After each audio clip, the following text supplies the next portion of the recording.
Всем привет! Вы на канале Illumination. Сегодня я расскажу, как играть в Сэра Граната. Сэр Гранат — это, конечно, игра на взятки с очками.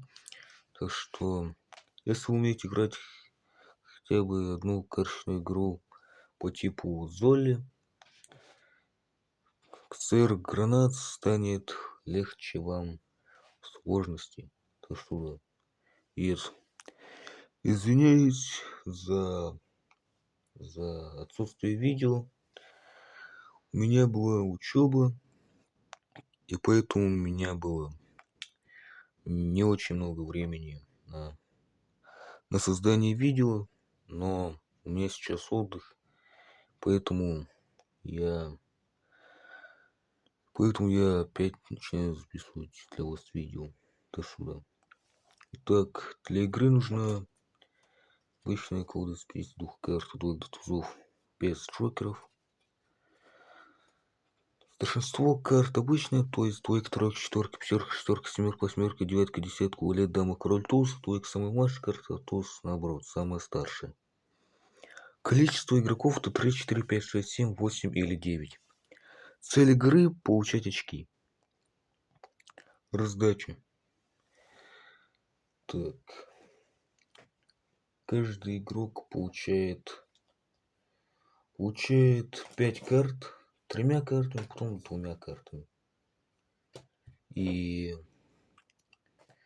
это. Потом,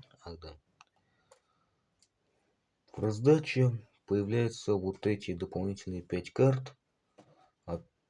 До сдачка, но после игрока справа. То сюда. Потом раздача завершается, начинается торговля. Начиная с игрока слева от сдачка, все игроки говорят определенное количество взяток.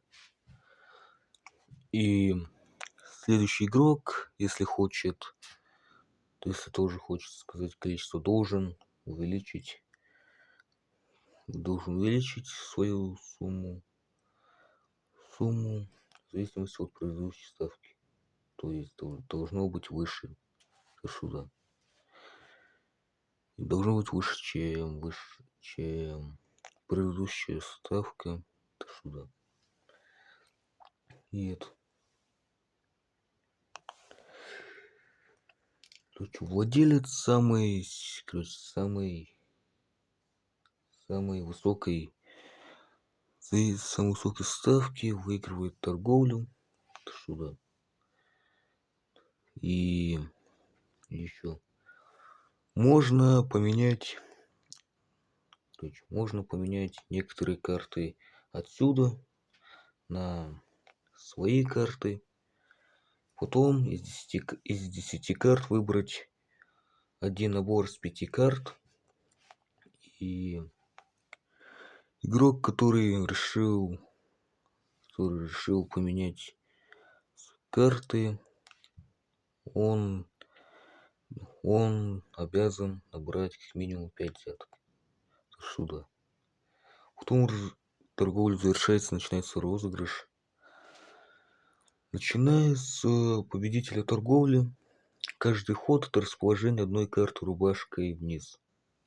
И все противники должны вложить карты одинаковой масти.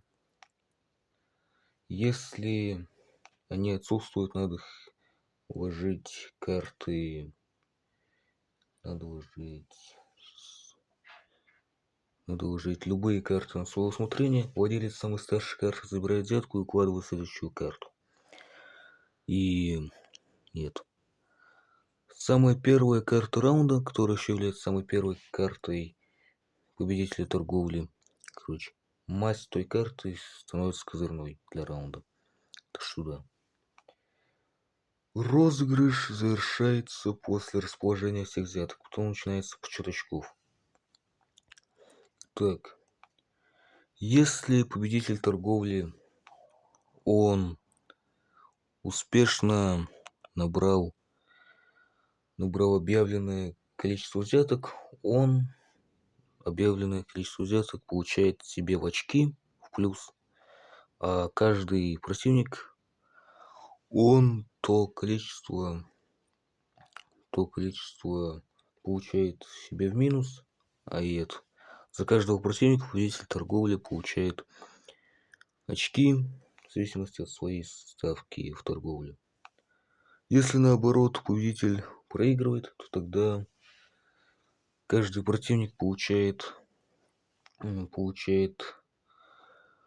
объявленное количество взяток победителя торговли, а сам победитель торговли за каждого противника теряет очки до сюда, в зависимости от своей ставки из торговли.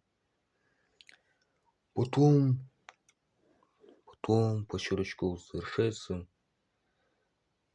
вместе с раундом, и начинается следующий раунд с раздачи. Партия идет до определенного количества раундов. До сюда. Итак, я рассказал вам все про эту игру. Надеюсь, вам понравилось это видео. Надеюсь, вы поняли, как играть в Сфера Граната. И так как мне больше нечего сказать, я на этом завершаю видео. Так что всем пока.